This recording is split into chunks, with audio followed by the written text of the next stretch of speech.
नमस्कार दोस्तों, पीके टेक्निकल में आपका फिर से एक बार स्वागत है। आज आपके लिए फिर से एक नया वीडियो लेके आएंगे। आज हम लोग जानेंगे कि जो सेंट्रल बैंक ऑफ इंडिया होती है, इसकी यूजर आईडी पासवर्ड यानी कि नेट बैंकिंग हम किस प्रकार से घर बैठे अपने मोबाइल से बना सकते हैं। यानी कि आपको बैंक जाने की जरूरत नहीं पड़ेगी, आप खुद से घर बैठे अपने जो सेंट्रल बैंक ऑफ इंडिया है इसका आप नेट बैंकिंग ले सकते हैं, खुद से अपने मोबाइल से इसको बना सकते हैं। तो जानेंगे वीडियो को में पूरा लास्ट तक बने रहिए। और अगर आप लोग मेरे चैनल पर नए हैं तो प्लीज चैनल को सब्सक्राइब जरूर कर लीजिए, क्योंकि हम इस प्रकार के कंटेंट बना देते हैं। चलिए बात करते हैं सेंट्रल बैंक ऑफ इंडिया। ठीक है, इसकी नेट बैंकिंग हमें कैसे लेना है, इसके लिए आपके पास जो आपकी पासबुक होनी चाहिए उस पर होता है एक CISF नंबर। ठीक है, अगर आपके पास CISF नंबर है तो इसको जो नेट बैंकिंग है उसको लेना बहुत आसान रहता है। इसके साथ साथ इसमें आपका डेबिट कार्ड लगने वाला है। यानी कि मैंने आपको दो चीजें बताई हैं, एक CISF नंबर रहता है, अगर आपके पास नहीं है तो आप अपनी निकटतम शाखा में जाकर संपर्क करिए, आपको CISF नंबर मिल जाएगा। इसके बाद दूसरा है डेबिट कार्ड। अगर डेबिट कार्ड है तो ठीक है, अगर नहीं भी है तब भी इसका काम चल जाएगा। तो इसके लिए सबसे पहले करना क्या है, हम लोग अपनी मोबाइल की स्क्रीन पर चलते हैं। तो सबसे पहले हम लोग अपने मोबाइल की स्क्रीन पर गूगल खोल लेंगे। गूगल खोलने के बाद आप लोगों को यहाँ पर डायरेक्ट सर्च करना होगा। आप चाहे तो लैपटॉप में, डेस्कटॉप में, कहीं पर भी इसको आप खोल सकते हैं। गूगल खोलने के बाद सबसे पहले हम लोग यहाँ पर सर्च करेंगे सेंट्रल बैंक ऑफ इंडिया या फिर नेट बैंकिंग। आप ऐसे सर्च करेंगे तो आपको यहाँ पर मिल जाएगा। हम लोग यहाँ पर लिखेंगे सेंट्रल बैंक ऑफ इंडिया, ऐसे आप लोग यहाँ पर सर्च करेंगे या फिर आप यहाँ पर लिख भी देंगे सेंट्रल बैंक नेट बैंकिंग, तो आपको यहाँ पर देखने के लिए बहुत सारी वेबसाइट मिल जाएंगी। सबसे पहले हम आपको जूम करेंगे यहाँ पे।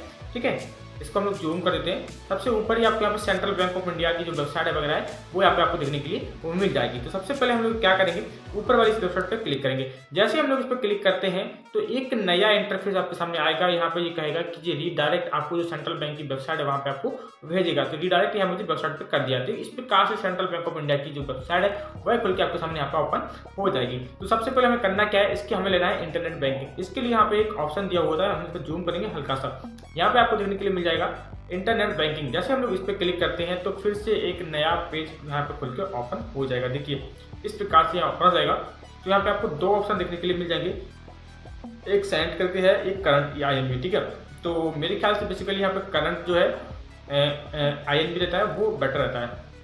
ठीक है, तो इस पर प्रोसीड पर जैसे हम लोग क्लिक करेंगे तो हमें एक आगे फिर से एक हमें ऑप्शन यहाँ पे देगा। ठीक है, तो इसको हम लोग ऐसे स्क्रॉल करके यहाँ पे इसको क्लोज कर देना है। अब यहाँ पे ऐसे इस प्रकार से जो लॉगिन करने का ऑप्शन रहता है, आपको सही दिखाई दे रहा होगा, मैंने स्क्रीन यहाँ पे लगा के रखा है। ठीक है, तो यहाँ पे करना क्या है, हमारे पास पहले से तो यूजर आईडी है नहीं तो हम इसको लॉगिन कर सकें, हमें बनाना है नया यूजर आईडी अकाउंट। ठीक है, तो यहाँ पे लिखा है ऑनलाइन पासवर्ड जनरेट, यहाँ पे क्लिक करना है। जैसे हम लोग यहाँ पे क्लिक करते हैं तो देखिए मैंने आपको पहले बता दिया था कि इसमें दो चीज़ें लगने के लिए बेसिकली यहाँ पे एक CISF नंबर आपको लगने वाला है और यहाँ पे लगने वाला है आपके पास जो डेबिट कार्ड वगैरह। ठीक है, तो यहाँ पे 10 अंक का जो CISF नंबर है वो आपको यहाँ पे डालना है। ठीक है, CISF नंबर डालेंगे आप, उसके बाद यहाँ पे रहने वाला debit details date of birth. ठीक है, यानी कि आप CISF नंबर डालेंगे और उसके बाद यहाँ पे हम लोग डेबिट यानी कि डेबिट कार्ड की डिटेल आपको भरनी होगी। तो 10 अंक का जो CISF नंबर है वो आपको यहाँ पे अपनी बैंक से मिल जाएगा, वो आपको रिसीव कर लेना। ठीक है, अगर CISF नंबर डालने के बाद आपके पास एरर आ रहा है, मैं आपको एक सोल्यूशन और बता दूँ।